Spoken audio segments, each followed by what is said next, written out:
Hi and welcome to a new episode of White Coat. Thank you for joining us today. As a continuation of our previous episode about sleep disorders for adults and kids, today we're going to talk about that problem, including sleep apneas, night terrors, sleepwalking, and sleep aneurysms at night in kids. Today's topic is very important because it represents a problem for 1/3 of population. As usual, I'm hosting one of the outstanding psychiatrists in California, Dr. Christopher Schreur, and he's the Associate Medical Director of San Bernardino County Behavioral Health Department. And as you know by now, for interaction with the program, send in all your questions to our official Facebook page, White Coat. Or if you have any questions for our guest about any kind of sleep problems that you might suffer from, you can call the phone numbers that will be shown on the screen at any time during the episode. أعزائي مشاهدي قنوات الكرمة في كل مكان في العالم.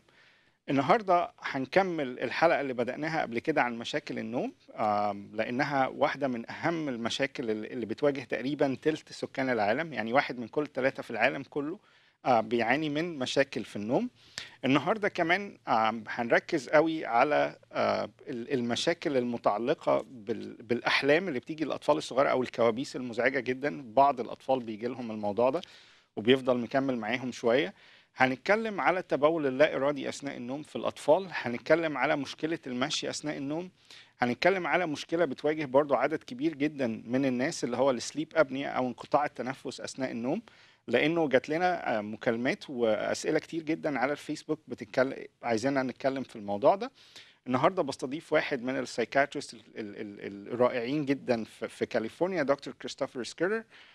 وزي ما انتم عارفين دلوقتي، عشان تبعتوا لنا اي سؤال للبرنامج ابعتوا لنا على صفحتنا الرئيسيه على الفيسبوك وايت كوت، او كلمونا في اي وقت من اثناء البرنامج. ابعتوا لنا اي سؤال انتم عايزينه عن مشاكل النوم سواء في الاطفال او الكبار.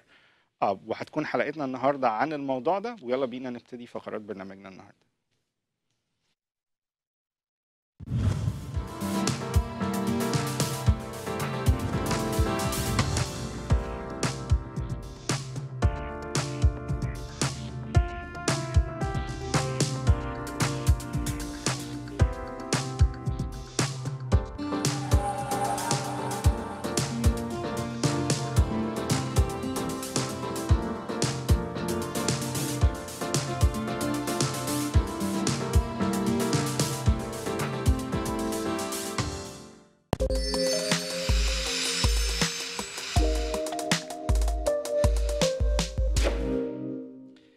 There is nothing like getting a full night's sleep and wake up refreshed. But when you don't, that means we need to find out why. And today we'll discuss 7 reasons why you're still exhausted after full night's sleep. Number 1, that you might have sleep apnea, especially when you're overweight. While you're sleeping, your airways become unstable and eventually leading to collapse. That cause you temporarily to stop breathing and the airway close and begin to suffocate, and you don't get enough oxygen at night. That's why when you wake up exhausted. Number 2 is drinking alcoholic beverage. Alcohol can increase sleep fragmentation and wake time during the night. It's also a diuretic, so make sure if you drink alcoholic beverage, you will get up during night to urinate. Number 3 is drinking caffeinated drinks. Caffeine as a stimulant can lengthen the sleep latency and make it hard to fall asleep. Number 4, if you are in your phone and watching TV right before sleep, those electronic devices and Blu-rays and the light they produce, they interrupt our brain ability to produce the sleep promotion chemical, which is melatonin. Number 5 is when you grind your teeth. Grinding your teeth can mess up your sleep quality by blocking your airways and preventing you from getting enough oxygen, and that leading to waking during the night. Number 6, people who work out before bed. This can increase the cortisol, which is the stress hormone level, and reduce the melatonin secretion, and can increase the time that you take to fall asleep. Number 7, which is the last one, lack of testosterone. And lack of testosterone can cause chronic fatigue regardless if you get enough sleep or not. أعزائي مشاهدي وايت كوت من الرجال. النهارده كلنا عارفين انه حاجه كويسه جدا ان احنا ننام اثناء الليل ونصحى الصبح فريش، وان احنا نمنا فعلا بعمق. احيانا بنصحى بعد ما نكون نمنا الوقت المطلوب اثناء الليل، ولكن بنحس لسه ان احنا مش فريش، او بنحس ان احنا تعبانين جدا اثناء اليوم. والحقيقه النهارده هنناقش 7 اسباب ليه كتير من الرجاله بيصحى تعبان جدا على الرغم من انه بينام فترات كافيه جدا اثناء الليل.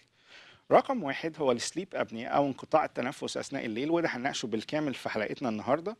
ولكن للرجاله بالذات الاوفر ويت واللي معدل وسطهم اكتر من 40 انش تحديدا، بيبقى اثناء الليل التنفس او مجرى التنفس بيتقفل شويه، بيمنع وصول الاكسجين، وبالتالي بتحس ان انت هتتخنق، وبتصحى الصبح المخ بتاعك ما وصلوش اكسجين كفايه اثناء النوم، وبتصحى تعبان.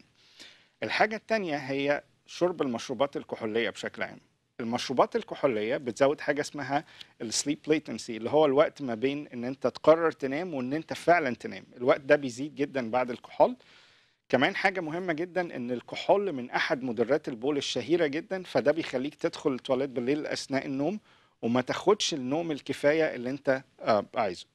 الحاجة الثالثة طبعا الكافيين، والكافيين نفس الفكرة، بيعمل زي الكحول تقريبا، وبيخليك صعب جدا ان انت تدخل تنام. عشان كده بنقول انه بعد الساعة 5 بالليل تقريبا مفيش اي مشروبات تحتوي على كافيين، لا شاي ولا قهوة ولا المشروبات الغازية، بالذات النوع الاسود منها اللي فيه كافيين.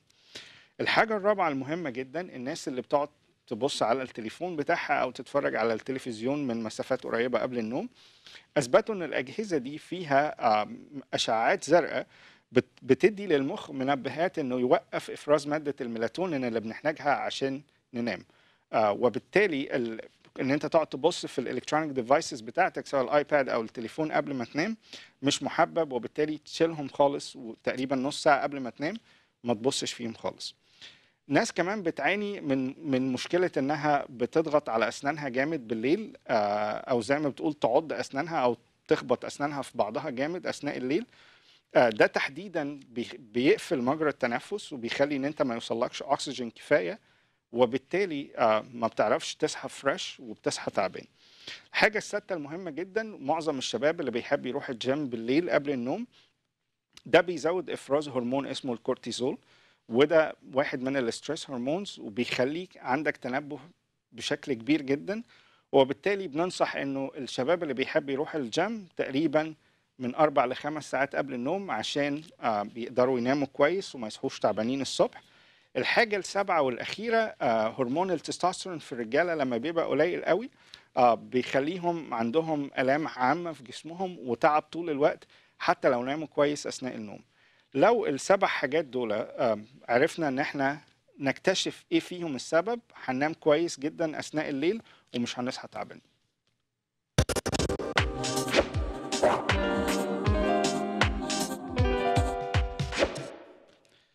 A cancer diagnosis is often linked to a family medical history, lifestyle choices, or something in the environment.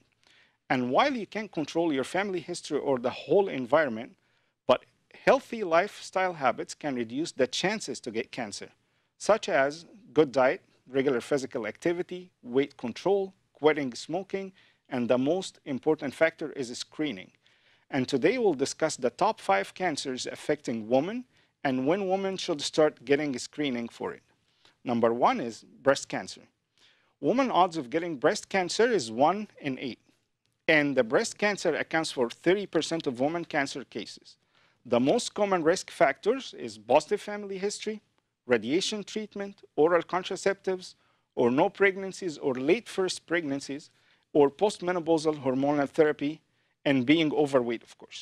For screening, mammography is recommended every 2 to 3 years between the age of 40 and 75. Number 2 cancer is lung cancer. A woman odds of getting lung cancer is 1 in 17, and it accounts for 12% of women cancer cases. And of course, the most common factor is being a smoker or secondhand smoker.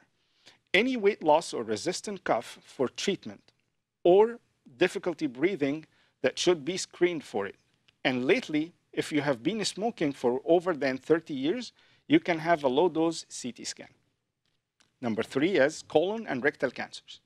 A woman's odds of getting colon cancer is 1 in 24, and it accounts for 8% of women cancer cases. The most common risk factors is a positive family history for colon cancer. You should start getting screened for it by the age of 50 by doing colonoscopy every 10 years or 10 years younger from the first relative who had it in the family. Number 4 is uterine cancer. Woman odds of getting uterine cancer is 1 in 36, and it accounts for 7% of women cancer cases. So usually having a pap smear every 3 years is a good screening tool. Number 5 is thyroid cancer. Woman odds of getting thyroid cancer is 1 in 57, and it accounts for 5% of women cancer cases. TSH level on yearly basis is very helpful screen for it. أعزائي مشاهدات وايت كوت من السيدات. جدا من أنواع الكانسرز بيجي، ولكن في 5 أو أعلى 5 كانسرز أو مرض السرطان اللي بيجي للسيدات قلنا نناقشهم معاكم. قلنا كمان نقول لكم تقريبا النسب بتاعتهم إيه في السيدات، وإيه الحاجات اللي ممكن نعملها عشان نكتشف بدري الأورام دي. رقم 1 وهو الأشهر على الإطلاق سرطان الثدي أو البريست كانسر، وده تقريبا بيجي في 1 من كل 8 من السيدات. يعني 1 من كل 8 من السيدات بيجي لهم سرطان ثدي. كمان مهم جدا ان احنا نعرف انه 30% من كل الكانسرز اللي بيجي للستات، يعني 1 من كل 3 بيبقى عادة هو البريست كانسر او سرطان الثدي. مهم جدا ان احنا نعرف انه في عوامل بتزوده، زي لو ليكي تاريخ مرضي، تاريخ عائلي مرضي، الام او الخالات او الجده عندهم النوع ده من السرطان، بيبقى التشانسز اعلى انه يجيلك. الحاجة التانية المهمة جدا حبوب منع الحمل بتزود حدوث سرطان الثدي. الناس اللي ربنا مش بيديهم الفرصة انه يبقوا حامل بيبقى نسبهم اعلى في سرطان الثدي من غيرهم، او اللي بيبقوا حامل بعد سن ال 35 ل 40 بيبقى برضو النسب بتاعتهم اعلى. مهم جدا ان احنا من سن ال 40 لسن ال 75 نعمل حاجة اسمها ماموجرافي او ماموجرام كل 2 ل 3 سنين، عشان لو في لا قدر الله اي حاجة تقدروا حضراتكم تكتشفوها بدري، وده هيسهل من العلاج. النوع الثاني هو سرطان الرئة، وسرطان الرئة تقريبا بيجي في 1 من كل 17 سيدة في العالم، وبيمثل حوالي 12% من حصيلة السرطانات اللي بتيجي للسيدات. يعني تقريبا سرطان الثدي وسرطان الرئة تقريبا بيمثلوا 42 ل 50%، which is نص أنواع السرطانات اللي بتيجي للسيدات بتبقى ما بين الرئة والثدي. كمان مهم جدا ان احنا نبقى عارفين اذا في من العوامل السيئة جدا اللي بتساعد انه سرطان الرئة يجي للسيدات بالذات، اذا كانت مدخنة او اذا كانت سكند هاند سموكر، يعني بتتعرض لدخان من المحيطين حواليها. ودي رسالتنا للرجال المدخنين، انه حضرتك مش بس بتأذي نفسك ولكن بتأذي كل الأسرة اللي حواليك. مهم جدا ان احنا اذا حد مدخن لمدة اكتر من 30 سنة بيعمل نوع من الاشعاعات المقطعية اسمه لو دوز سي تي، وده بيساعد في التنبؤ المبكر او الكشف المبكر لسرطان الرئة. النوع الثالث من السرطانات هو سرطان القولون، وده تقريبا بيمثل 1 من كل 24 سيدة بيجي لها النوع ده من السرطانات. 8% من معدل السرطانات اللي بيجي للسيدات. اهم حاجة بتخلينا ممكن نتنبأ انه يجي انه لو في تاريخ عائلي مرضي، يعني لو الاب او الام او حد من الاقارب الدرجة الاولى عندهم النوع ده من السرطانات، بنحب دايما ان احنا نعمل نوع من التست اللي بيساعدنا على الكشف المبكر للنوع ده من السرطان. يوجوالي عند سن ال 50 بنبتدي نعمل منظار للقولون عشان نكتشف لو في اي مشكلة، او لو اي حد من العيلة جاله النوع ده من السرطان بنعمل 10 سنين. يعني مثلا لو الاب جاله السرطان ده عن سن 50 سنة، يبقى الاولاد لازم نعملهم عند 40 سنة، 10 سنين بدري عن احد اقارب الدرجة الاولى اللي جالهم النوع ده من السرطان. رابع انواع السرطانات الشهير جدا في السيدات هو سرطان الرحم، وده 1 من كل 36 سيدة بيجي لها النوع ده من السرطانات. بيمثل 7% من توتال السرطانات اللي بتيجي للسيدات تحديدا. ودايما بننصح ان احنا نعمل مسحة من عنق الرحم تقريبا كل 3 سنين، وده بيساعد جدا على الكشف المبكر لده.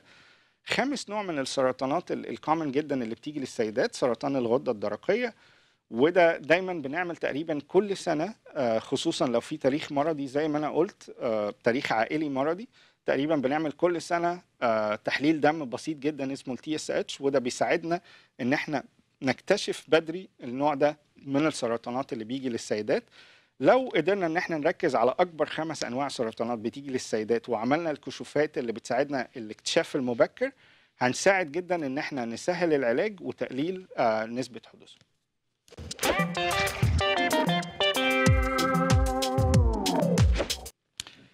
Every parent wants to know if their baby is on the right track developmentally or not. In the last episode, we discussed the motor development in kids in the first 6 months.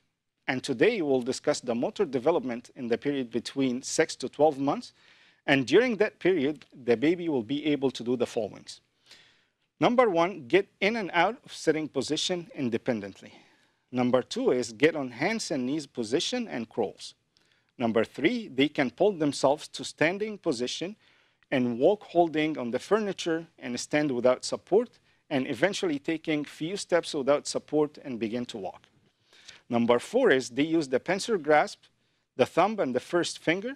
Number 5, they place objects into containers and take them out of containers. Number 6, which is the last one, they begin to do more functional activities, like they hold a spoon or turn pages in a book. أعزائي مشاهدي وايت كوت من الآباء والأمهات، النهاردة هنناقش التطور الحركي للأطفال في ال6 شهور التانيين من السنة الأولى. الحقيقة في الحلقة اللي فاتت ناقشنا النمو الحركي للأطفال في أول 6 شهور، وفي الحلقة دي هنناقش النمو الحركي للأطفال في تاني 6 شهور من السنة الأولى. الحقيقة البيبي في الوقت ده بيقدر يقعد نفسه بشكل كامل جدا وبشكل مستقل من غير مساعدة أي حد، وده بيبقى تطور مهم جدا في النمو الحركي بتاعهم. كمان بنلاقيه انه ابتدى يزحف على ايديه ورجليه، وده تقريبا حوالي عن ما بين الشهر السادس للثامن. بعد كده بيقدر ناحية الشهر العاشر كده بيقدر يوقف نفسه ويقدر يبتدي يسند على العفش اللي موجود في البيت، ويقدر بيقوم ويتحرك. وميبي على آخر السنة بتبقى الفرحة كبيرة انه يبتدي يمشي أول خطوات في حياته، بيمشي 2 3 independent تماما من غير أي مساعدة، ودي طبعا بتبقى فرحة كبيرة جدا في الآباء والأمهات. كمان بيبتدي يقدر يستخدم ايديه بشكل more efficient، انه بيقدر الجراس بيقدر يشد اي حاجة بالبنسر والصبعين دول بيبتدي يقدر يستخدمهم عشان يعمل اي حاجة، زي ان هو يقدر يستخدم معلقة. صحيح مش بيقدر يأكل نفسه بشكل صحيح بنسبة 100%، ولكن انه بيبتدي. كمان لو قدامه كتاب بيقدر يقلب الصفحات بتاعته عن طريق البنسر جراسب.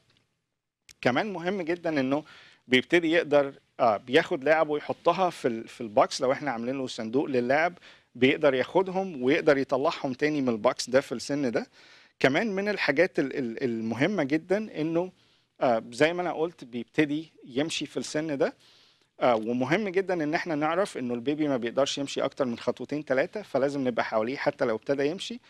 وزي ما انا قلت قبل كده مهم ان احنا نلاحظ التطور والنمو الحركي لاطفالنا، لانه بيبقى مهم جدا في السن ده. لو لاحظنا اي تاخير من فضلكم نسال ونستشير نصيحه الطبيب.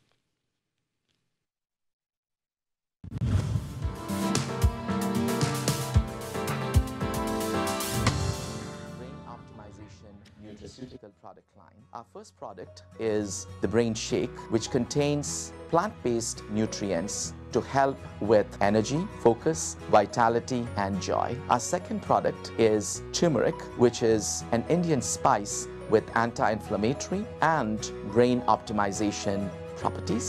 Our third product is the Brain Honey, which is a very sweet preparation that contains wonderful nutraceutical ingredients, cinnamon, ginger, and turmeric, in addition to the beauty of honey. To buy one of our Brain Tune healthy products, please visit us on the Amazon link as seen on the screen, or visit our website at www.drsunder.com.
Hi, my name is Dr. Christopher Schreur. I'm a board-certified psychiatrist and addiction medicine doctor.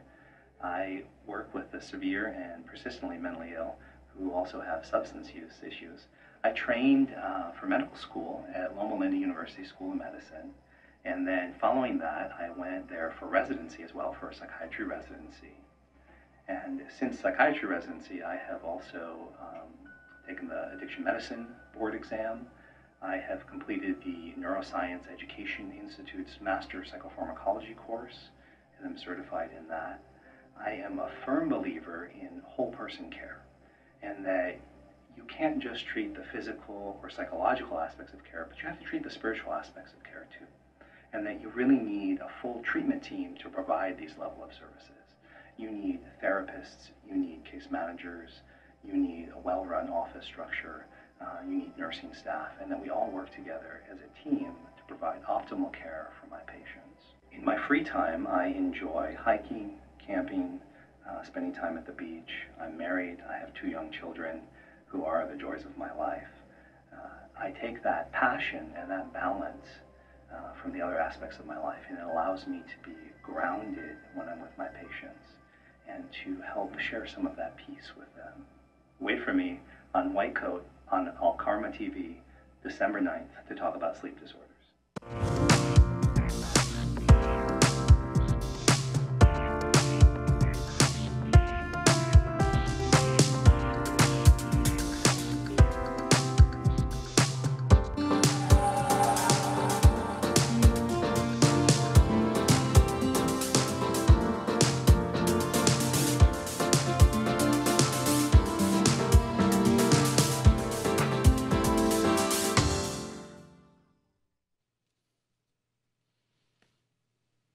اهلا بيكم اعزائي المشاهدين. زي ما انا قلت في المقدمه بتاعه البرنامج، النهارده تلت سكان العالم بيعانوا من مشاكل في النوم. النهارده هنعمل ريفرش سريع عن الحلقه اللي فاتت والنصايح اللي اداها لنا دكتور سكيرر عن النوم. كمان هنناقش كل المشاكل الاخرى المتعلقه بالنوم غير فكره الارق بس. بيسعدني النهارده ويشرفني ان يكون معايا دكتور سكيرر. It's my pleasure and honor to have you back, Dr. Schreur. The reviews and feedback for the first episode was extraordinary. So thank you so much for being with us one more time in White Coat. That's a pleasure to be back. أعزائي المشاهدين، زي ما أنا قلت مستنيين كل أسئلتكم على صفحتنا الرئيسية على الفيسبوك اللي هي وايت كوت. كمان إذا حضراتكم ليكم أي استفسارات خاصة بأي مشاكل عن النوم، تقدروا حضراتكم تتكلموا على الأرقام اللي موجودة، هتبقى موجودة على الشاشة. Dr. Schreur, to start off, can we do like a refreshment for what you have mentioned and what you advised us in the last episode about sleep hygiene and treatment for insomnia? Yeah, I think that's a great idea. So let's start with the sleep hygiene. Sure. That's probably the easiest and one of the most important pieces of getting a good night's sleep. Sleep is like anything else. If you don't take care of it, you won't get good sleep. Right. And you told us last time it's one of the main important indicators for mental health. Exactly.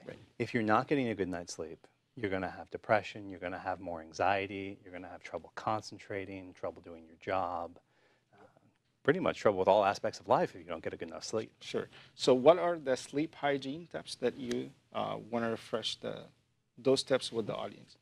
So the first thing is you want to keep your sleep pretty regular. Okay. So you want to go to bed at about the same time and get up at about the same time every day. So we're talking, don't vary by more than an hour per day. Go to sleep at 10, get up at 6. Most people need about 8 hours of sleep. If you get up and you're still tired, you might need a little more. Okay. You want to avoid things like caffeine, alcohol, any sort of stimulants in the evenings. Caffeine can linger for up to 12 hours in your system. So really, I say for most people, once noon rolls around, cut off that caffeine. Okay. Pay attention because caffeine's in soda, caffeine's in tea, obviously it's in coffee. It's even in dark chocolate. Right. And some people are a lot more sensitive to it than others. So you got to pay attention to that. Okay. You want to do things before bed that relax you. Kind of build your routine. Train your body that these cues or this routine says it's time to get ready for bed. Okay. Dim lights, avoid backlit screens. Backlit screens have blue wavelength light in them, which stimulates your brain, says, wake up, wake up. Right. not time to go to bed. And the latest research, they prove that decreased melatonin secretion to the blue rays. So. Yes, exactly. So there's hard science behind this too. This isn't just a soft recommendation. Right. So avoid those screens. Do something boring. I say pick up a book that you never seem to finish. Okay. Read it for a few minutes. You get sleepy. Go to bed.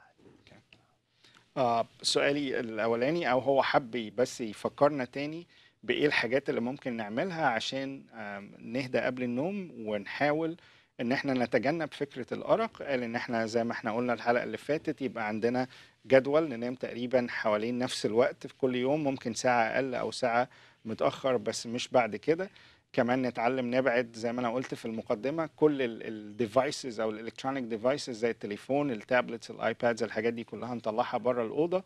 قال كمان مهم جدا ان احنا نتعلم يعني نسترخي قبل النوم. قال ان احنا ممكن نستخدم كتاب، البيئه اللي حوالينا تبقى هاديه ونقدر بحيث ان احنا نقدر ننام كويس. كل ده قال انه مهم جدا ان احنا نعمله. Regarding medication, what advices you want to like refresh it or recap so it? There's a lot of things that people take to help them sleep. There's a lot of different types of medications, and I don't want to take up all the time to go into all those details today. But I think there's a really important take-home point for our viewers. If you're taking a medication to help you sleep at night, you shouldn't just stop at cold turkey. Okay. That could be deadly. That could be deadly. Deadly. Okay. Benzodiazepines, a large category of medications often used to promote sleep. If you stop them cold turkey, you could have seizures. So you need to talk to your physician and come up with a plan to get off that medication safely. Okay. Don't stop at cold turkey. Okay. قال كمان على الأدوية اللي احنا ناقشناها كلها في حلقتنا اللي فاتت عن مشاكل النوم، ان احنا ما توقف اذا انت بتاخد نوع معين من الادويه وبالذات المنومات ما توقفهاش كده منك لنفسك، لابد من استشاره الطبيب الخاص بيك لانه احيانا توقيفها بيعمل مشاكل كتير اكبر من فكره الارق. فمهم جدا ان احنا نسال الدكتور بتاعنا او الطبيب بتاعنا عن ان احنا امتى نوقفها امتى نكملها، لانه مش كل الحاجات اللي تقدر تتوقف مره واحده. احنا بس حبينا نعمل ريفرش بسرعه كده عن كل اللي قاله المره اللي فاتت. هنبتدي نناقش مشاكل تانية من مشاكل النوم غير مشكله الارق. فالحقيقه كل انواع المشاكل التانية من النوم، منها انه ناس كتير بيجي لها مرض بنسميه مرض النوم المفاجئ او الخمول العام، اللي هو تبقى قاعده وفجاه تلاقيها نامت على روحها 10 دقائق ربع ساعه وتصحى وتنام تاني. فهنبتدي نناقش كل انواع المشاكل دي. هنناقش مشكله التبول اللا ارادي، هنناقش مشكله المشي اثناء النوم، هنناقش مشكله السليب ابنيا اللي هي كومن جدا وموجوده في ناس كتير جدا بالذات اللي وزنهم زايد اكتر من اللزوم. So to start our episode today, we're starting with narcolepsy. So if we can give our audience an idea, what is narcolepsy and the treatment options for narcolepsy? Excellent. So narcolepsy it's a type of hypersomnia or excessive need for daytime sleepiness. It's commonly portrayed in TV, movies as a sleeping disorder. Often there are jokes made about people with narcolepsy, but it's real and it's a serious condition. Okay. It usually manifests for people between the ages of 10 to 25.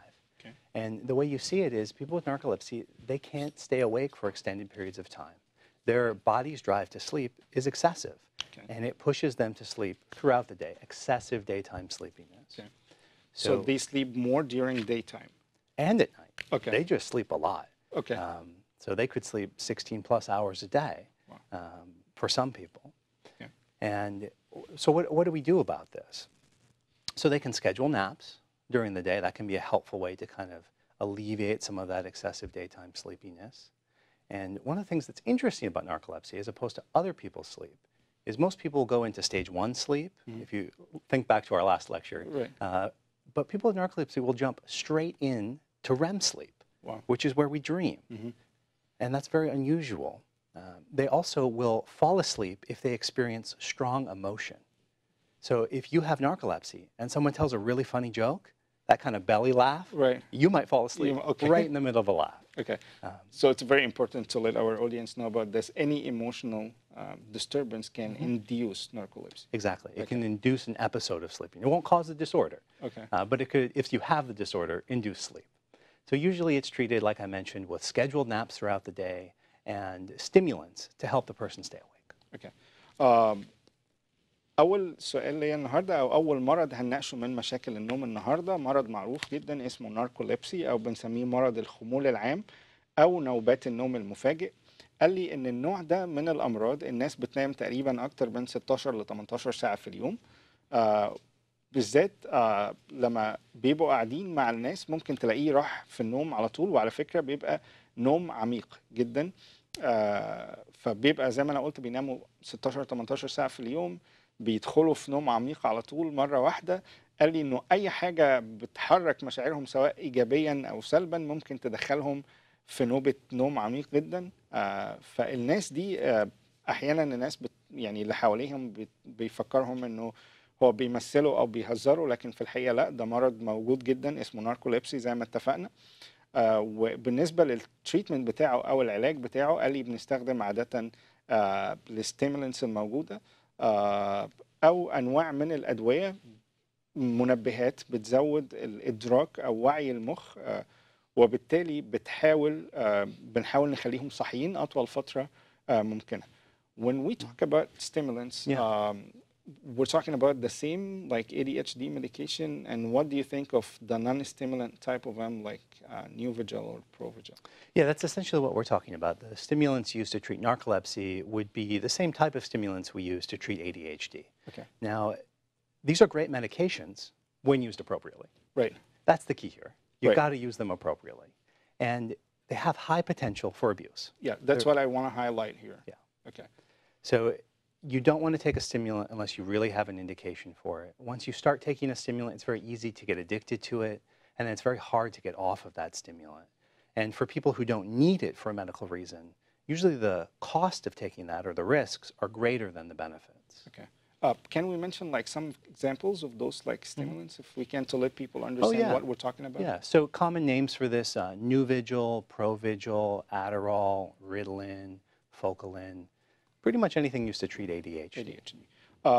أنا سألته الحقيقة إيه أنواع الأدوية اللي ممكن تستخدم في الناركوليبسي أو مرض الخمول العام أو النوم المفاجئ زي ما احنا قلنا. قال لي إنه إحنا بنستخدم نفس نوعية الميديكيشن بتاعة ال ADHD اللي هي المنبهات.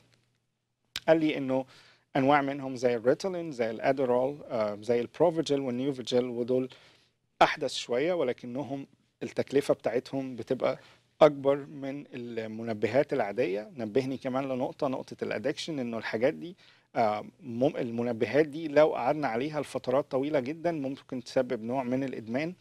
فقال لو احنا فعلا مش محتاجينها ما بنستخدمهاش، ولكن نبه قال إنه الأدوية دي لازم تتاخد زي ما الدكتور بيقولها مش أزيد، لأنها قد تسبب نوع من أنواع التعود أو الإدمان، فمهم جدا إن احنا نتنبه لده.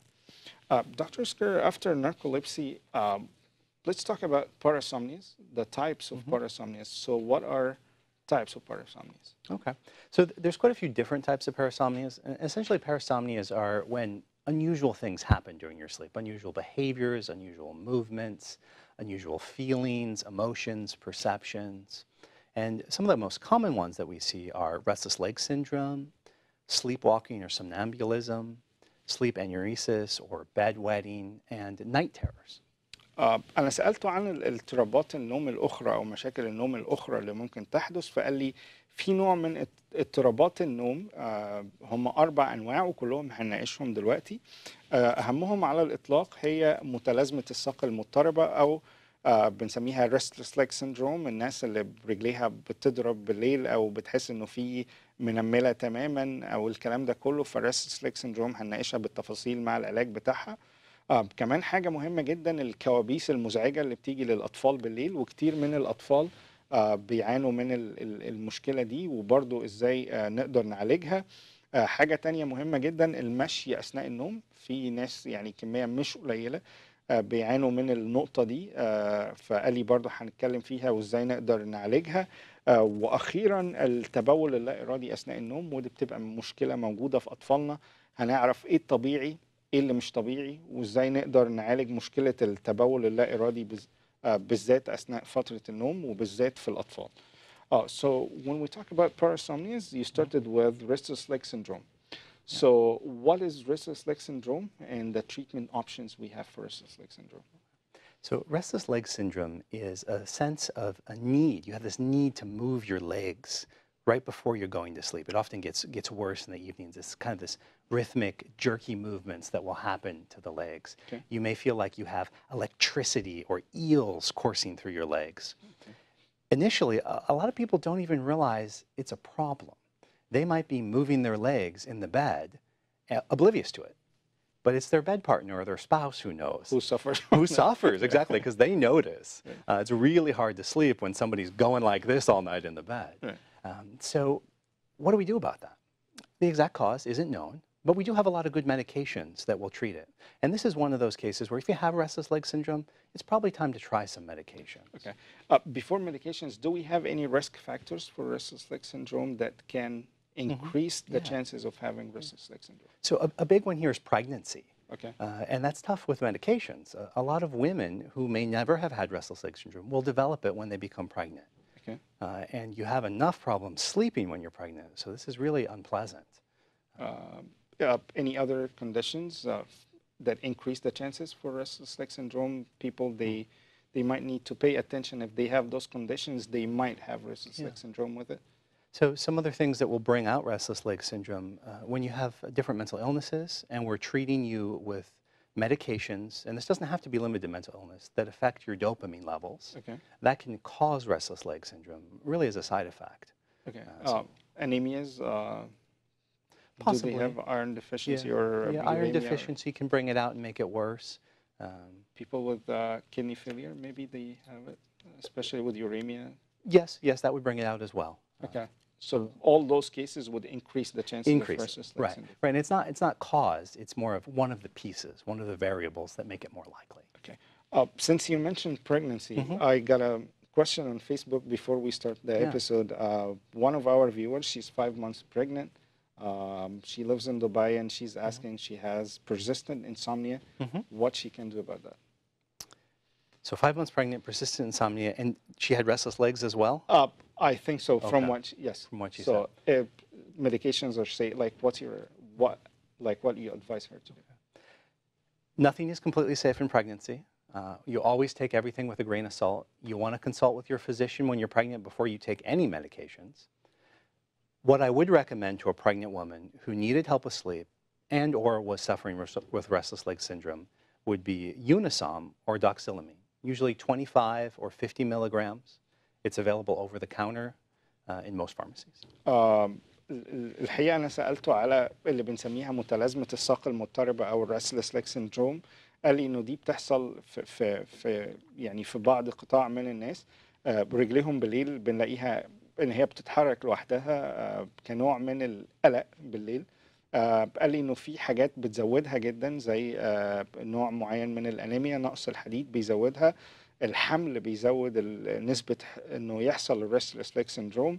كمان الناس اللي عندهم مشاكل وبعض أنواع الفشل الكلوي وزيادة اليوريا والكرياتينين بيزودوا النوع ده أو المرض ده أو المشكلة دي اللي هي الريستلس لاج سيندروم.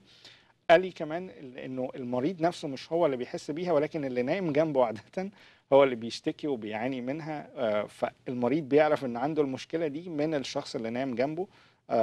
عادة هو اللي بيبتدي يقول له إنه في المشكلة دي بتحصل بالليل، لأنه اللي جنبه هو اللي مش بينام، فبتبقى مشكلة اللي جنبه عادة. جالي سؤال على الفيسبوك قبل ما نبتدي الحلقة دي. مشاهدة كريمة عايشة في دبي بتسأل عن إنه هي عندها أرق شديد جدا أثناء النوم عكس كل السيدات اللي بيعانوا من مشكلة التعب والخمول والنوم لفترات طويلة. فدكتور سكرير قال لها لازم تسألي الدكتور بتاعك. وفي the two kind of medications that she can try again. So Unisom is the brand name for it, and the generic is doxylamine. Doxylamine 25 or 50? 25 or 50. المشاهدة الكريمة اللي بعتت على الأرق والأثناء فترة الحمل doxylamine 25 ملي جرام ممكن يساعد حضرتك لو ما لأنه ده شوية يعني آمن أثناء فترة الحمل. لو ده ما ساعدش حضرتك يبقى حضرتك محتاجة تراجعي ده مع الطبيب بتاعك. So what is the treatment options that we have for restless leg syndrome? So there's quite a few different options. Usually it's going to be something that will sedate someone to help them sleep through the movements, or to work on the dopamine levels, a dopamine agonist like ropinirole, to help modulate where the movements are coming from. I usually tell people I don't have any magic pills when it comes to psychiatry, but when it comes to restless leg syndrome, I kind of do. I had a patient who had suffered for years with restless leg syndrome, hadn't gotten a good night's sleep in I don't know how long. And she came to me, and I mentioned offhandedly as part of my psychiatric evaluation that found that she had this restless leg syndrome and said, oh, why don't we try a little requip, see if it makes a difference. Yeah. The next day she came back to see me, not next day, but next visit, and it was magic. She was cured. Her restless legs were gone, and she was ecstatic, and so was her husband. Now they were both sleeping the whole night. Must be so happy and love you. Yes. في علاج الريستلس ليج سندروم او متلازمه الساق المضطربه زي ما انا قلت، قال لي ان احنا بنستخدم انواع من الادويه، يا اما تزود او يعني تخلي البيشنت ينام كويس قوي، انواع من المنومات، او ان احنا نشتغل على ماده اسمها الدوبامين اللي بتبقى موجوده في المخ، ودي اللي بتبقى يعني قليله شويه، هي اللي بتساعد ده. فبنستخدم نوع من الادويه اسمه ريكويب او بنسميه رابرينول، وده بيساعد جدا. قال لي ان هو كان عنده بيشنت حطها على الدواء ده وتحسنت بشكل كبير جدا جدا.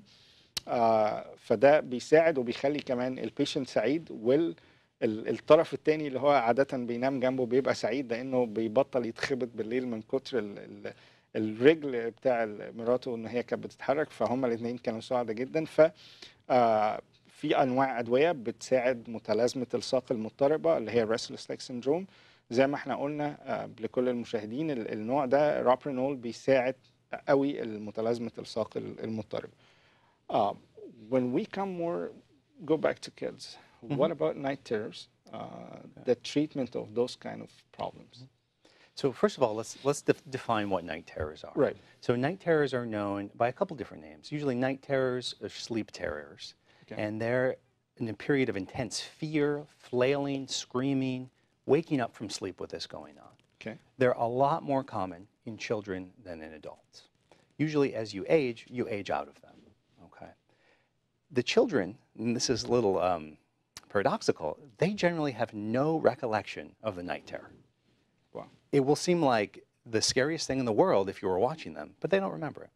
So it's the parents who really suffer the most from night terrors. Because you imagine, you're sound asleep in your bed, everything's great in your house, you hear your child screaming in the other room. You race in there, they're flailing around in their bed, they're inconsolable. That's traumatic for a parent to see that. The next day, the child has no memory, everything's fine. So that's an important piece for the parents to remember is the children don't remember night terrors. It's not actually hurting them. It's scary, but it's not actually hurting them. And they go away as children age. So and usually, that's the good news. They age out of it. They age out of it. Okay. And so generally no treatment is given to them because they're not really hurting the children. And it's surprisingly common to have night terrors. And usually they don't remember the next day, which could be a differentiation tool between night terrors and nightmares. Exactly. So if it's a nightmare, you often have a lingering image or some sort of impression of the bad dream, sometimes very graphic remembrance of the entire dream. But when it comes to the night terror, oblivious. Okay. You thought you slept well. بنتكلم الحقيقة المشكلة اللي وراها بعد مشكلة متلازمة الساق المضطربة هي الكوابيس اللي بتيجي لكتير من الأطفال. يعني تقريبا 1 من كل 6 من الأطفال بيحصل لهم ده، اللي هي بنسميها النايت تيررز. ودي بتبقى كوابيس وأحلام مزعجة جدا بتيجي للأطفال بالليل. بيبقى حتى لو كل شيء في البيت هادي والجو العام في البيت هادي، بنلاقي الطفل بيصحى بالليل يعني منزعج جدا ومضطرب جدا بسبب انه حلم حاجة هو مش عارف يفتكرها. ودي النقطة المهمة جدا. قال لي عشان نفرق بين الأحلام المزعجة والكوابيس اللي بتحصل للأطفال دي.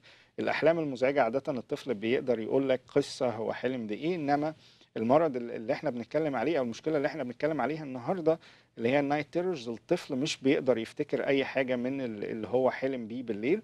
وبيصحى بالليل يعني منزعج جدا، وكمان لدرجة ان هم بيصوتوا احيانا بالليل من غير يعني من غير ما يكونوا عارفين ايه المشكلة او ايه اللي حلموا بيه. ودي بتبقى مشكلة مزعجة جدا للوالدين. كمان قال لي النقطة المهمة جدا في الموضوع ده انه الاطفال عادة بعد ما بتكبر المشكلة دي ما بتحصل لهمش، هي بتحصل بس في فترة الطفولة. So around what age they grow out of it? Do we have any statistics? Usually it's in the teenage years it would be gone by. Like 12 to 16? Yeah, in that range they should be growing out of it. أنا سألته كمان عند أي سن الأطفال بيحصل لهم أو المشكلة دي بتتحل تماما معاهم. قال لي في السن ما بين 12 ل 16 الموضوع ده بيبطل يحصل لهم. فاحنا بنقول لكل الوالدين اللي بيتفرجوا علينا دلوقتي أو كل أب وكل أم، لو المشكلة دي بتحصل مع ابنك أو بنتك، الأخبار الكويسة إنه هي هتبطل تحصل لهم لما يكبروا. So when we talk about treatment for night terrors, what options do we have? So, I mean, we could explore medications, and those would be possibly benzodiazepines or other medications to induce somebody into a deeper sleep. But generally, we don't want to treat them with medications. So just reassurance and it would... Reassurance, Okay. particularly to the parents. Okay. سألته كمان ايه هي الانواع او العلاج اللي بنستخدمه للحاجات دي. قال لي في معظم الاوقات بنطمن الاب والام ان هم لما يكبروا هيبقوا احسن. لو الموضوع زايد جدا وفعلا عامل مشاكل للاب والام او للطفل نفسه، بنقدر نستخدم نوع من انواع المنومات بيساعد الطفل انه ينام بشكل اعمق من غير ما يحصل له الكوابيس المزعجة دي. So we talked about restless leg syndrome and night terrors. How about sleepwalking entry for it? Yeah, so sleepwalking or somnambulism is fairly common. Now, once again, we're looking at children. It's a lot more common in children than in adults, and you tend to age out of it, just like for the sleep terrors. So by teenage years, usually sleepwalking goes away for most people. Okay. So what is sleepwalking? People will wake up, but they're not really awake. They'll walk around the house. They may make themselves something to eat. They may do just kind of basic activities of daily living, stuff that they do on a regular basis. Okay. But how do you tell if somebody's sleepwalking? So if you were sleepwalking and I ran into you in the hallway and I said hi to you, you wouldn't answer me. Okay. So there's no response when you try to interact with them. So I'm not connected to my environment. Exactly. You're not connected. You're kind of on this almost like a blank autopilot. And you may have maybe a glassy look to your eyes, like you're not really all there. Okay. Usually it's not dangerous. You generally direct the sleepwalker or help take them back to their bed, and no harm comes from it. The times when we get a little worried about sleepwalking is if somebody can't function the next day. So you're doing a lot of sleepwalking and you're exhausted the next day because you're not getting a good night of sleep. So then we might look at using medication, once again, probably one of the benzodiazepines, to try to suppress the sleepwalking. Okay. The other thing is safety concerns. Right. So I had a patient who would sleepwalk, and this was in a cold climate where she lived. So she would find herself in her undergarments, locked outside the front door in the middle of winter, snow on the ground. And you can see how that's a problem. Freeze outside. She would freeze, exactly. It's a real problem. It's the middle of the night, no one's up. So we had to come up with a way, hide a key, a way that she could get back in the house. So you make some minor environmental adjustments to keep the sleepwalker safe. So some patients, they drive on it. Yes. So that's a big safety concern. That's a big safety concern. So they may need to hide their keys or put their keys in a sort of a complex system to access it, lock it in some ways in a chest or something, so they can't just get ready access and autopilot to the driving. There is a myth saying don't wake him up if somebody is sleepwalking. Just don't wake him up. Is that true? Like, what's your input? You know, I think that's kind of an overblown concern. You might just tell them to go back to bed. Okay. Or tell them to go to the bathroom. One of these generic activities that they might do and then automatically go back to bed. So guide them nicely to go back to bed. Exactly. Okay. Exactly. واحدة من المشاكل الحقيقة اللي اتكلمنا عنها هي المشي أثناء النوم. بيحصل في قطاع من الناس، ما عندناش إحصائيات كتير عليه، ولكن بيحصل في قطاع من الناس. المشكلة دي هي سلامة المريض نفسه، إنه أحيانا بنبقى خايفين إنه يعني المريض بتلاقيه قايم من السرير عادي خالص وهو نايم، وتلاقيه ماشي في البيت وعايش حياته، وفي ناس بتحضر لنفسها عشاء أحيانا، كل ده وهي نايمة ومش مدركة خالص باللي حواليها. قال لي عشان تفرق بين ده وبين أي حاجة، بين أي نوع تاني، إنه واحد ممكن يكون سرحان أو أي حاجة، إنه أنت بتحاول يعني تصحي البيشنت ده أو تكلمه، بتلاقيه ما بيردش عليك خالص وهو عايش في العالم بتاعه يعني. قال لي من الحاجات اللي احنا بنهتم بيها جدا في الموضوع ده هو الأمن نفسه بتاع المريض. إنه مثلا ذكر لي قصة إنه واحدة بتطلع بره وتقفل باب البيت وراها في عز التلج هنا، وبالتالي ممكن بيحصل لها مشاكل كتيرة انها تتجمد مثلا بره. ناس بتسوق يعني بتمشي وهي نايمة وبتنزل تاخد العربية وتسوق، فطبعا ده شيء مش آمن تماما بالنسبة للمرضى، وبنهتم جدا بالقصة دي. قال لي انه كل اللي انت بتعمله في الحالة دي، لو احنا عندنا مريض في البيت بيمشي وهو نايم، ان انت بتاخده تاني ترجعه لأوضته او تحطه في سريره بهدوء من غير يعني ان انت تحاول يعني توجهه للموضوع ده او تعمل مشكلة بسبب ده. كمان مهم جدا قال لي ان احنا اذا ما عرفناش اذا ده ما كانش كفاية، دايما نحاول ان احنا نأمنه بشكل عام، ان احنا ما يبقاش حواليه مفاتيح العربية بتاعته، او انه دايما باب البيت او بيبان البيت تبقى مقفولة بحيث ان هو ما يطلعش بره البيت بشكل عام. اذا ما عرفناش بالمانوفرز دي ان احنا نوصل لعلاج للبيشنت ده، او ان احنا يعني نحاول ان احنا نأمنه قدر الامكان، فاحنا بنستخدم انواع معينة من المهدئات والمنومات اللي بتدخله في نوم عميق، وبتحاول ان هو ما يقومش وهو نايم. الحقيقة لحد دلوقتي احنا اتكلمنا عن مرض الخمول العام او النوم المفاجئ اللي هو الناركوليبسي، اتكلمنا كمان على الريستلس ليج سيندروم، اتكلمنا على النايت تيرز، اتكلمنا على السليب ووكينج.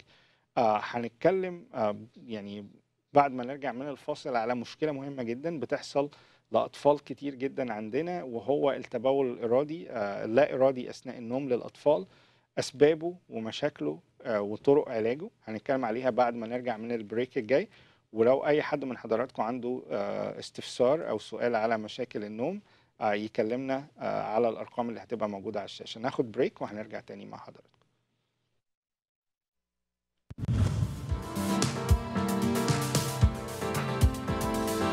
BrainTune Brain Optimization Nutraceutical product line. Our first product is the Brain Shake, which contains plant-based nutrients to help with energy, focus, vitality, and joy. Our second product is turmeric, which is an Indian spice with anti-inflammatory and brain optimization properties. Our third product is the Brain Honey, which is a very sweet preparation that contains wonderful nutraceutical ingredients, cinnamon, ginger, and turmeric, in addition to the beauty of honey. To buy one of our BrainTune healthy products, please visit us on the Amazon link as seen on the screen, or visit our website at www.drsunder.com.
هنرجع تاني مع حضراتكم ونتكلم على كل مشاكل النوم. جالنا سؤال على الفيسبوك من متصلة كريمة بتسأل على المشي أثناء النوم وإنه بيحصل لابنها الصغير، إيه ممكن تكون أسبابه وطرق العلاج. فنورا إحنا دكتور سكير هيجاوب على سؤالك دلوقتي. We have a question from one of our audience. She's asking, her kid is sleepwalking at night. What might cause it and what are the treatment options? Okay. So the first thing I would ask her is, how old is your child? If your child is below those teenage years, this is pretty common, and I wouldn't be concerned about it. So some normalizing so that the parent can let go of some of that anxiety. But this happens a lot. Okay. Now, what is causing this? Usually when people sleep and are in REM sleep, their body is paralyzed, so they don't act out their dreams. Okay. You will see their eyelids and their eyes moving rapidly, but the rest of the body stays still. Okay. So sometimes that doesn't quite work right, and you may sleepwalk or act out some of your dreams. And there can be a lot of other nuanced brain issues going on there, particularly in the developing brain, right? So kids' brains aren't fully developed, and that's why it's more common in children, right? So what do we do for it? Generally nothing, okay? Just reassure her. Reassure her, reassure the child, make sure the environment is safe, okay? Any relaxing technique before the kid is asleep that might help, do you think, to decrease the brain activity? Yeah, I mean, in general, that's a good idea. You wanna relax before sleep. Stress can bring things like this out. So if there are other stressful things going on in their life, they may want to try to address those stressors and relax them some. But usually just keep the environment safe and don't worry about it because it goes away on its own. المتصلة الكريمة اللي بعتت لنا على الفيسبوك نورة وسألت على إنه ابنها بيمشي أثناء النوم وهو صغير. دكتور سكير رد وقال إنه الأخبار الكويسة إنه usually عند سن من 12 ل 16 سنة الموضوع هيروح فما تقلقيش. فجزء من العلاج إن إحنا نطمنك أنت ونطمن الطفل. جزء من الحاجات اللي نقدر نعملها دلوقتي إن إحنا قدر الإمكان نوفر البيئة المحيطة حوالين الطفل تكون هادية من الأب ومن الأم. ودي رسالة لكل الآباء والأمهات من فضلكم لو في أي نوع من الكونفليكتس أو المشاكل نقدر نحلها ما بين الأب والأم بعيد عن الأطفال من غير صوت عالي بحيث إنه البيئة اللي حوالين الطفل تبقى هادية ومهيئة إن هو ينمو بشكل طبيعي على الناحية النفسية. وده شيء مهم جدا لأنه أي مشكلة نفسية بتنعكس على أطفالنا بشكل عام. فنورة ما تقلقيش من سن 12 ل 16 سنة الموضوع ده هيروح. ولكن زي ما دكتور سكيرر نصح قال إنه توفير البيئة المناسبة حوالين الطفل بالذات قبل النوم نحاول إنه نخلي الأطفال مسترخيين والبيئة اللي حواليهم هادية فهيناموا بشكل أعمق. Dr. Schreur, back to our parasomnias. Yes. We have a sleep enuresis problem that happens in a lot of kids. So what is sleep enuresis? What causes it? And the treatment for it. Right. So sleep enuresis or bedwetting is really common, okay? And what is it? It's basically if you're wetting the bed after the age at which you shouldn't be wetting the bed anymore. Okay. Which is what age? So it depends on bathroom training for children. Usually if they're trained, then they shouldn't be wetting the bed anymore. I would say somewhere between the ages of 2 to 3.5. Sometimes it can go as late as 4, but that's getting pretty late. So usually by age 3, this isn't happening most nights. But it depends on the individual child. So if your child frequently has accidents, then you would expect them to wet the bed. Okay. So then we wouldn't call it bedwetting. We just say they're not toilet trained yet. It's coping to what's going on around them. Right. And so bedwetting is fairly common on occasion between basically up to age 7. So children, their bladder is still developing. This can be some of the cause. It may be a small bladder that doesn't hold all the urine they make during the night. The nerves that control the bladder may not be fully developed. So even though their bladder is full and they have to go, the signal doesn't get to their brain. So they don't know they have to go, therefore they don't wake up and wet the bed. Some other causes that could be going on here. Diabetes is something to look at for bedwetting, and this could be present in older individuals too. Now, if it's with diabetes, you usually see excessive thirst and a large volume of urine production. One case where we should be worried if you're wetting the bed is if you have pain or burning or blood in your urine, you may have a urinary tract infection. You should see your doctor and you should get that treated. Because if left untreated, that could damage your kidneys or lead to more severe problems. Right. So we need to roll out some factors first before we can say it's bedwetting problem. Exactly. Exactly. And most of the time you grow out of it. It can persist up into the teenage years. مشكلة التبول اللا إرادي اللي بتحصل في الأطفال فرقم واحد قال لي خلينا نعرف في الأول إيه هو الطبيعي عشان نعرف إيه هو اللي مش طبيعي بعد كده. قال لي إنه الأطفال usually بيقدروا يتحكموا في نفسهم من 3 ل 4-5 سنين، نقدر نقول في الرينج من 3 ل5 سنين. الحقيقة انه البنات بتبقى انجح في ده من الولاد. في الاطفال البنات يوجوالي بتقدر بتتحكم في نفسها تماما عن سن 3 سنين. الاطفال يمكن بيتاخروا شويه، او الاولاد تحديدا ممكن يكونوا بيتاخروا شويه عن البنات. قال لي في حاجات لازم نستبعدها الاول تماما قبل ما نقول ان دي مشكله تبول لا ارادي موجوده في الاطفال. رقم واحد قال لي ان احنا نستبعد التهابات الجهاز البولي. فلو في اي علامات من مثلا انه الم اثناء التبول، او في دم موجود في البول، او حرقان بيحصل مع التبول في الاطفال الصغيرين، كل ده لازم نشوف دكتور على طول، ولازم نستبعده تماما، وده هو ممكن اللي يكون عامل مشكله. حاجه تانية انه المثانه البوليه في الاطفال ممكن ما بتكونش مكتمله النمو، فلازم كمان نستبعد السبب ده، انه ممكن تبقى اصغر من الحجم الطبيعي، فلازم نستبعد السبب ده عند الاطفال.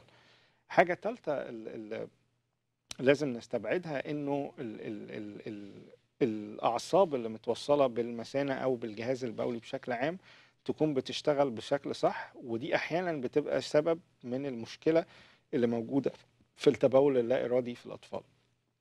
رابع حاجة قال لي ممكن تكون سبب في الأطفال للتبول اللا إرادي هو مرض السكر اللي بيحصل بالذات للأطفال الصغيرين، اللي هو النوع 1، وبيحصل في الأطفال الصغيرين.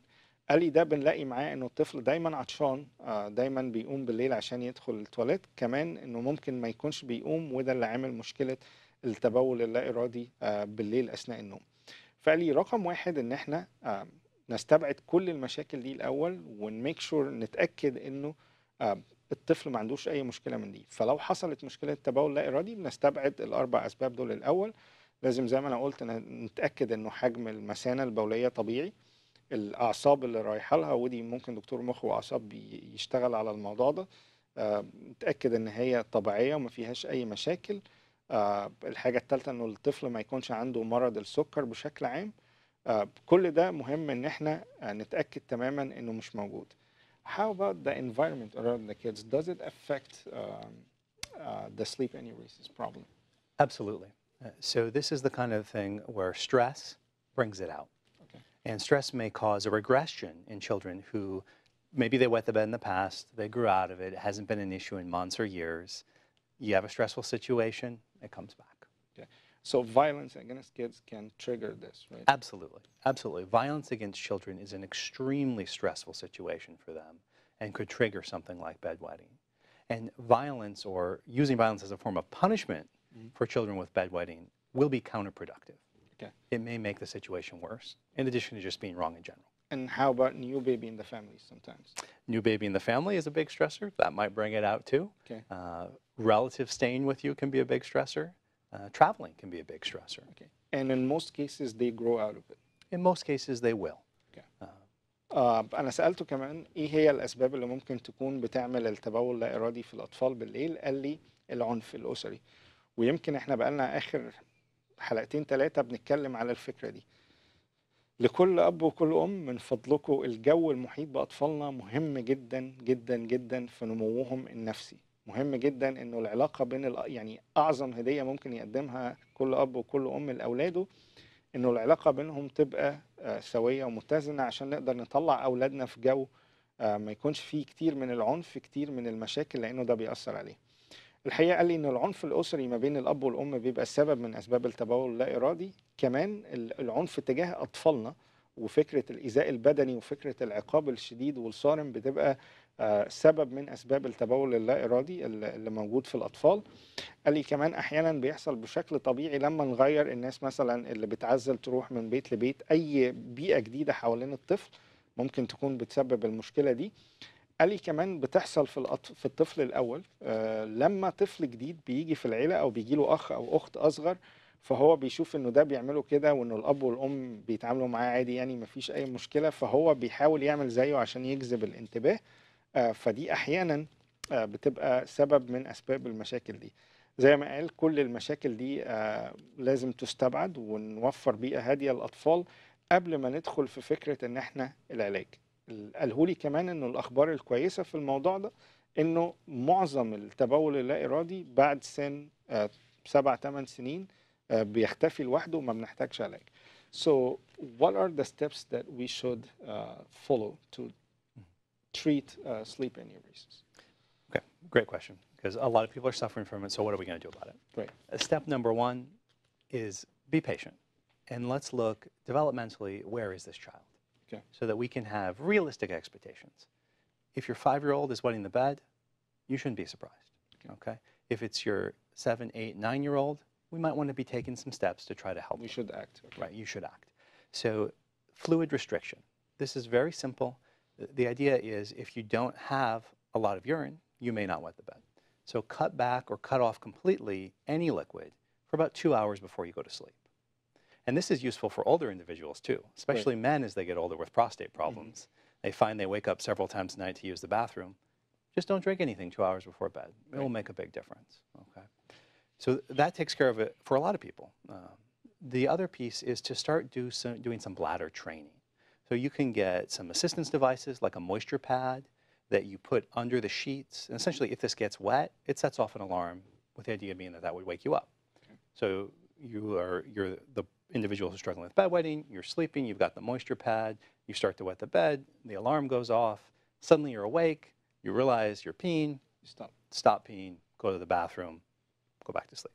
Okay. But you have to be patient, because this takes time. Like most behavior modification, you got to give it a couple months. Praising dry nights too, sometimes it might help. Right.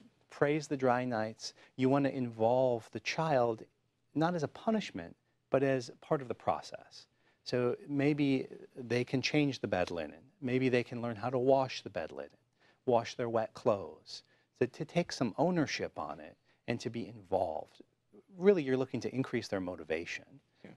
But you don't really want to punish them. Right. Because developmentally and physiologically, this may not be something they can control. So it's inappropriate to discipline them for that. And if the non-pharmacological treatment didn't work, do we have pharmacological options or medication options? Yeah, we do, especially because it's so common. There's several different types of medication we can use. So your two main ways to go at this is to slow down the production of urine. Desmopressin is a medication that will do this. So if you're making less urine, the bladder is less likely to get full, less likely to wet the bed, right? Less the problem, right? The other idea is to let that bladder expand a little more, let it be a little bigger. Okay. So anticholinergic medications like imipramine or oxybutynin, can be useful in this, and they're very commonly used for this. They slow down the contractions of the bladder, so you have less urge to pee, and you're less likely to pee during that. And we don't get to the pharmacological solution until we try the non-pharmacological part. Exactly. And it can be a little bit of both, because bedwetting can be isolating for children, right? So you're working on the non-pharmacological side, you're doing some bladder training with your child, but they get invited to a sleepover. Okay. So they don't want to go. That's a problem, right? So then they take a dose of the medication the night before, as part of the sleepover. So they don't wet the bed because of the medication. And then you go back to continuing with the bladder training. Okay. So you're not relying on the medication, because it's not really a solution. Right. It's sort of a stopgap. It's really the bladder training that you're going to get more long-term mileage out of. الحقيقة أنا سألته عن طرق علاج التبول اللا إرادي في الأطفال. قال لي إحنا بنقسمها لقسمين. رقم واحد إن إحنا قبل مرحلة الأدوية خالص هنعمل شوية خطوات، وبعدين الأدوية دي هي المرحلة الأخيرة خالص. رقم واحد اللي احنا نقدر نعمله ان احنا نبقى كأب وأم صبورين مع الطفل ده، لأنه مشكلة وعادة زي ما احنا قلنا هيطلع منها لما يكون عنده 8-9 سنين. الحاجة التانية المهمة جدا اللي احنا نقدر نعملها ان احنا نقلل كل زي ما انا قلت البيئة المحيطة حوالين الطفل تبقى هادية قدر الإمكان. الحاجة الثالثة قال لي انه في انواع جديدة من البادز بتبقى او يعني زي الحاجات اللي هو بينام عليها الطفل اللي بتتفرش فوق السرير، دي بتبقى متوصلة بألارم. فأول ما الطفل يبتدي يعمل ده بالليل الألارم هيضرب أو المنبه ده هيضرب وتصحيه من النوم. فده نوع من بنسميها التمارين للمثانة البولية انها تبتدي تقف والمشكلة دي تبتدي تتحل. النقطة المهمة جدا اللي قالها لي، قال لي كمان نقلل نسبة السوائل ان احنا اللي بنديها لأطفالنا قبل النوم، عشان ده مهم جدا. وده هيشتغل يعني بيشتغل في أطفال كتير جدا، ان احنا مفيش سوائل قبل النوم تقريبا بحوالي 2-3 ساعات، عشان نقدر نمنع المشكلة دي ونقلل نسبة السوائل اللي بياخدوها خالص. بعد كده ان احنا نشتغل على تشجيعهم النفسي الليالي اللي هم ما بيعملوش فيها ده. نبتدي نشجعهم ونعمل لهم، نبتدي نعد عدد الليالي دي، وإذا وصلوا مثلا لأربع خمس ليالي نبتدي نجيب لهم هدية. فمهم جدا ان احنا نشجعهم الليالي اللي ما بيبقاش فيها تبول لا إرادي، ان احنا نشجعهم عليها، لانه ده مهم جدا جدا جدا. هنتبع كل الخطوات دي الأول من غير علاج. لو الخطوات دي ما جابتش نتيجة كافية فهنبتدي مرحلة العلاج. قال لي في نوعين من العلاج، نوع بيشتغل على تكوين البول نفسه، بيقلل تكوين البول نفسه، وده علاج اسمه الديسموبريسين. ده بيشتغل انه يقلل كمية تكوين البول بالذات في الأطفال بالليل. النوع الثاني ان احنا يعني بنشتغل على جدار المثانة البولية، بنخليه يعني مطاط اكتر، يعني بيستوعب كمية اكبر من البول. وده فيه نوعين من الميديكيشن زي الاوكسيبيوتين، لانه ده مهم جدا، ونقدر نستخدم الادوية دي للاطفال بشكل امن جدا من غير ما يبقى عندنا مشاكل فيها.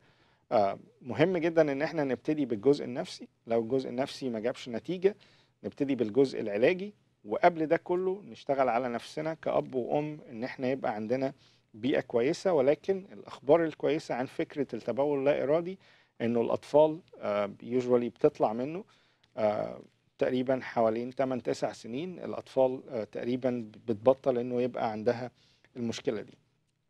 كده احنا ناقشنا معظم مشاكل النوم بالذات في الأطفال. هنرجع لمشكلة كبيرة جدا، وهي انقطاع التنفس أثناء الليل اللي هو ما بنسميها السليب apnea. Back to one of the most common problems that we see now, sleep problems, which is sleep apnea. So in the beginning, what is sleep apnea and what are the symptoms of sleep apnea? Great question. So sleep apnea is essentially you stop breathing and you have apneic, where you're not breathing, episodes throughout the night. Now, it's not uncommon for people to have a couple of these. Okay. But in sleep apnea, you're having possibly hundreds of these throughout the night, and that disrupts your sleep. So how would we know you might be suffering from sleep apnea? Okay. The number one thing we look for is snoring. Okay. If you snore so loudly, you snore yourself awake, you might have sleep apnea. Okay. If you're overweight or obese, your likelihood of having sleep apnea is much higher. If you can sleep 8 hours a night and you wake up and you don't feel rested and you're snoring, you need to be evaluated for sleep apnea. Okay. When we talk about obesity, do we have numbers like indicators for that, Yeah. like neck abdominal circumference? Like, do we have certain numbers? We do. So essentially, if you have obesity, you're 4 times more likely to suffer from sleep apnea. Wow. Now, with obesity, usually comes neck circumference that grows. Okay. As that neck circumference grows, you're more likely to have sleep apnea. Okay. Okay. And I don't remember the exact numbers for that neck circumference, but you could certainly Google it and look Okay. it up. واحدة من المشاكل المهمة جدا واللي بنشوفها كتير جدا وبالذات بتزيد، يعني بتزيد جدا مع زيادة الوزن، اللي هي السليب ابنيا. سليب ابنيا اللي هو انقطاع التنفس اثناء الليل، وده بيأثر زي ما انا قلت في مقدمة البرنامج، بيأثر على كمية الاكسجين اللي واصله لك، وبيخليك مهما نمت من عدد ساعات بتصحى مرهق برضه. قال لي الحقيقة انه السليب ابنيا بتحصل مع زي ما قلنا مع زيادة الوزن. واحدة من اهم علامات السليب ابنيا اللي قال لي عليها انه بنشخر بصوت عالي جدا. المشكلة دي مش بتبقى لينا بس، بتبقى لينا واللي حوالينا كمان واللي نايمين جنبنا. قال لي لدرجة انه الناس يعني بتصحي اللي حواليها وبتصحي نفسها على صوت الشخير اللي اثناء النوم ده بيبقى قوي جدا. قال لي كمان واحدة من العلامات انه رقبة البيشنتس دول بتبقى كبيرة جدا. فده كمان مهم جدا جدا. Do we have risk factors for sleep apnea? Yeah. So we mentioned a couple of those already. The obesity, the neck circumference. Being male is a risk factor. Wow. So Nothing we're we not can do lucky about that. That's something we're not lucky about as men. And as you get older, that's a risk factor for it. Okay. Yeah. Other things that you'd want to look at is if you drink alcohol. That's going to be a big risk factor. Okay. If you use any medications, pretty much any sleeping medication, something that relaxes your muscles is going to make it more likely to have sleep apnea. كمان من الحاجات اللي قالها لي مهمة جدا بتزود فكرة السليب ابنيا أو انقطاع التنفس أثناء النوم. الرجالة عادة بيبقى عندهم قابلية أكتر إن يجي لهم سليب ابنيا أكتر من الستات. الحاجة التانية المهمة جدا إنه متناولي المشروبات الكحولية بيحصل لهم مشكلة السليب ابنيا أكتر من غيرهم. اللي بياخدوا منومات قوية جدا بيحصل لهم برضو مشاكل أكتر من غيرهم. ده كله بتبقى عوامل بتزود مشكلة السليب ابنيا، ولكن أهمهم على الإطلاق هو زيادة الوزن المفرطة. What kind of sleep apnea do we have? Okay, so sleep apnea is split into two categories. Okay. You've got your central sleep apnea, and now that is generally it's a disordered connection between the brain and the muscles that control breathing. That's not as common as obstructive sleep apnea. That's the one that we're really talking about most of the time when we're talking about sleep apnea, with the obesity being a risk factor. Okay. And what happens in obstructive sleep apnea is your airway, the connection between your mouth or your nose and your lungs, closes. Okay. Whether it's from increased pressure from all the fat tissue pushing on the neck, or other issues where the muscles relax. It's natural for those muscles to relax while you're sleeping, but not to the point that your airway closes. Right. Okay. So that's what's going on in obstructive sleep apnea, is that airway is closing while you're sleeping. And the other type, the central? So that's where the disordered connection between the brain and the muscles that control breathing. And that one is really a bit of a different animal in terms of what's going on, what the risk factors are, but it's a lot less common than obstructive sleep apnea. سألته كمان على ايه انواع السليب ابنيا او انقطاع التنفس الليلي. قال لي بيبقى فيه نوعين. الاولاني بيبقى فيه مشكله في الكونكشن او التوصيله اللي بتبقى بين المخ والجهاز التنفسي، وده له طريقه علاج. النوع الثاني اللي هو بنسميه الاوبستراكتيف سليب ابنيا او اللي هو بيبقى فيه عائق يعني، والعائق ده طبعا بيبقى زياده الوزن، لانه قال لي زياده الوزن بتضغط على مجرى التنفس بالليل، بتخليها تقفل لدرجه ان احنا ما بنعرفش نتنفس، وبيحصل الشخير بصوت العالي ده. كمان مهم جدا ان احنا زي ما انا قلت انه نبتعد عن المشروبات الكحوليه، نبتعد عن المنومات. فدول النوعين الاساسيين اللي عندنا في السليب ابنيا. How we diagnose sleep apnea? So the gold standard, in medicine, the gold standard is always like the best test for something. That's why Right. we call it the gold standard, Okay. is polysomnography, Okay. or sleep study is what it's commonly referred to. Is you go to a sleep lab, they hook you up to a variety of different monitoring devices. They look at your brain waves, they look at your heart rate, they look at your blood oxygen saturation, they watch for movements, and Oxygen saturation. the oxygen saturation, and they measure all of these different apneic episodes that you may have during the night. And we have a nice picture here for the CPAP, not Yeah, we have a picture for the of sleep treatment. apnea. الحقيقة من الحاجات اللي بنستخدمها عشان نشخص السليب ابنيا نوع من الفحوصات اللي بنعملها اثناء الليل، بحيث ان المريض بينام بالليل وبنوصله بجهاز معين بيقيس معدلات الاكسجين بتاعه في الدم بالليل، بيقيس طريقة تنفسه، كم مرة التنفس بتاعه وقف اثناء الليل. كل ده بنقيسه عشان نشوف ايه هي المشكلة الموجودة. وده بيبقى مهم جدا انه احنا نشتغل على البيشنت ده بالليل، ونشوف كمان امتى بالليل بيزيد بيقل نسبة الاكسجين بتاعه في الدم. So after we diagnose sleep apnea, how we treat sleep apnea? So the first thing we want to do is we want to look, are there any underlying causes, usually some of those risk factors, that we could fix? So if weight's an issue, weight loss can be a treatment, okay? If you're using alcohol, stop using alcohol, and that might fix it. If you're taking medications that may be causing your muscles to relax and contributing to it, talk to your doctor and come up with a plan to get off those medications. Okay. All right, so we've tried those things. Those are our less invasive methods.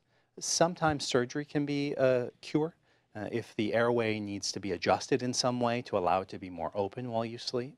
But definitely that's an option of last resort because it's pretty invasive. The most common treatment that we're really seeing used is a continuous positive airway pressure CPAP machine, right? But from 1 to 10 is to lose weight, right? Weight loss is one of the keys, right? Weight loss is one of the keys. Okay. Easy to say, hard to do. Hard to do, right? Yes. الحقيقة رقم واحد قبل ما في علاج السليب أبنيا، لأنه ده اتبعت لنا أسئلة كمان عنه، إنه رقم واحد إن إحنا نقلل وزننا قدر الإمكان، وده بقى شيء مهم جدا وضروري عشان نشتغل مع المشكلة دي. رقم اتنين وده المهم جدا، إن إحنا لو بناخد مشروبات كحولية نمتنع تماما عن شرب الكحول. لو بناخد أدوية بالذات المنومات بتزود فكرة السليب أبنيا أو انقطاع التنفس، بالذات المنومات القوية منها، فنبطل الأدوية دي كمان، بس زي ما أنا قلت تحت استشارة طبيب عشان ما يبقاش عندنا مشكلة وإحنا بنعملها. قال لي كمان من الحاجات المهمة جدا هو السي باب. Before we get to the CPAP, we had a question on Facebook. A patient, he's not overweight. Okay. And he doesn't snore at night, and he sleeps usually in his side, one of his sides. Okay. But he still have a bad sleep apnea, and he's not overweight at all. So this is sounding like probably central sleep apnea. Okay. My recommendation would be get a sleep study, because really it's hard to say what's the driving factors without more data.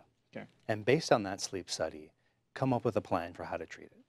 Probably it's a CPAP machine, but there may be other recommendations depending on his sleep study. للمشاهد الكريم اللي بعت لنا سؤال عن ان هو مش وزنه مثالي، مش overweight، وكمان بينام على جنبه، برغم ده كله انه بيبقى عنده سليب ابنيا شديده جدا. دكتور سكيرر قال انه يا ريت تروح تعمل حاجه اسمها سليب ستادي، اللي هي بنسميها البوليسومنوجرافي، وده هيساعد جدا ان احنا نحدد ايه نوع السليب ابنيا اللي عندك، لانه زي ما قلنا مش كل انواع السليب ابنيا هتبقى بس الاوبستراكتيف سليب ابنيا. في نوع اسمه السنترال سليب ابنيا او انقطاع التنفس المركزي، اللي هو الكونكشن، الاشارات اللي بتيجي من المخ للجهاز التنفسي بتبقى مش مظبوطه، ودي ليها نوع تاني من العلاج. فمن فضل حضرتك اللي بعت السؤال تعمل السليب ستادي. So what about CPAP as a treatment? Okay, so let's talk about that. So it's continuous. And we have a nice picture about it if we can put it on the screen. Yeah, so it's continuous positive airway pressure. Essentially, you're pushing air into the mouth or the nose to keep that airway open. Right. And without that pressure of the airway collapses. But with the pressure of the air, your airway can stay open and you can breathe naturally all night long. Okay. Now, looking at this picture, you might think, how in the world am I going to sleep with one of those things on my face? Right. That's a question actually we got. They can't sleep on CPAP. On CPAP, okay. So what's the solution for that? So first of all, let's acknowledge it. CPAP machines aren't comfortable, okay? And with anything in medicine, it's risks versus benefits, right? We talked about the risk. We know sleep apnea is severe, all right? You're having a lot of risk. So the benefit of getting a treatment is substantial. Okay. There are multiple different masks that can be used. You can have something as simple as just a little nasal cannula that pushes air up through the nose. That's often one of the most comfortable masks for people who get a little claustrophobic about something big on their face. My recommendation would be to the individual who's asking that question, try different masks if you haven't tried them all. الحقيقه العلاج بتاع انقطاع التنفس الليلي اللي احنا قلنا فيه منه نوعين، للاخ اللي اتصل للاخ اللي بعت لنا على الفيسبوك، مهم جدا. واحد من اهم العلاجات اللي بنستخدمها لده هو السي باب اللي الصوره كانت معانا دلوقتي. بيزيكلي هو احنا بنضخ كميه هواء باكسجين بنسب كبيره من الاكسجين عشان تقدر توصل للمخ وتساعد انه حضرتك تقدر تنام من غير الاختناق اللي بيحصل اثناء النوم. برضو جالي سؤال هنا عن انه في حد على سي باب ماشين اللي هي هتظهر دلوقتي صورتها على الشاشه وما بيقدرش ينام من الماسك اللي موجود. دكتور سكيرر قال ان احنا في انواع واحجام مختلفه من الماسك. في كمان الناس اللي ما بتعرفش تنام بالماسك ده على بقها، في الحاجه زي كانيولا بتدخل في المناخير بسيطه جدا، فدي بتساعد بدل ما تنام وحاجه كبيره على بقك، بتبقى نوع من الكانيولا الصغيره جدا اللي بتدخل في المناخير وبتبقى بتسهل ده جدا. Very quick, we have 1 minute. If we can talk about the circadian rhythm disorders, which is like very common, the jet lag and work shift disorders. So circadian rhythm, it's a term that a lot of people have heard. They may not really know what it means. Really think of it as your internal biological clock. Okay. All right. And when you have a circadian rhythm disorder is when that internal clock is out of sync with the environment. Okay. So my internal clock says, hey, it's 8 a.m., it's time to wake up. but guess what? The sun just set. It's 8 p.m. It's time to go to bed. And that's how you get these circadian rhythm disorders. And for people who work like night shift, they get the same imbalance in their... Exactly. So night shifts or shift work is really tricky because the environmental cues when you work nights don't match that body's circadian clock. And your body's clock is trained to read the environmental cues. When you see daylight, it's time to get up. When it's dark, it's time to sleep. So the key is to create kind of an artificial environment in your house if you work shift work. Black out the light, make your bedroom dark as if it was night so that you can actually sleep. When you're driving home from work and the sun is rising, get some really dark sunglasses, tint those car windows, minimize your exposure to bright light before it's time. So you wouldn't stimulate your brain. Exactly. آخر نوع من أنواع مشاكل النوم هو اختلال الساعة البيولوجية. بنشوفها في الناس اللي بتسافر من حتت طويلة لحتت تانية، بنشوفها كتير جدا. الحاجة التانية الناس اللي بتشتغل بالليل فبتعكس الساعة البيولوجية. دكتور سكيرر قال حاول تعتم الأوضة بتاعتك وتنام في بيئة هادية، تحاول يعني تعمل نفسك كأنك بالليل عشان تعرف تنام. النهاردة دي كانت حلقتنا مع مشاكل النوم، ناقشنا كل أنواع ومشاكل النوم. بنشكر حضراتكم على الاستماع وبنشكر حضراتكم على التفاعل على الفيسبوك. نشوفكم إن شاء الله الأسبوع الجاي وحلقة جديدة من وايت كود. وبنشكر دكتور سكيرر. Thank you so much. It was a pleasure. My pleasure as well. ونشوف حضراتكم على خير الأسبوع الجاي وحلقة جديدة من وايت كود.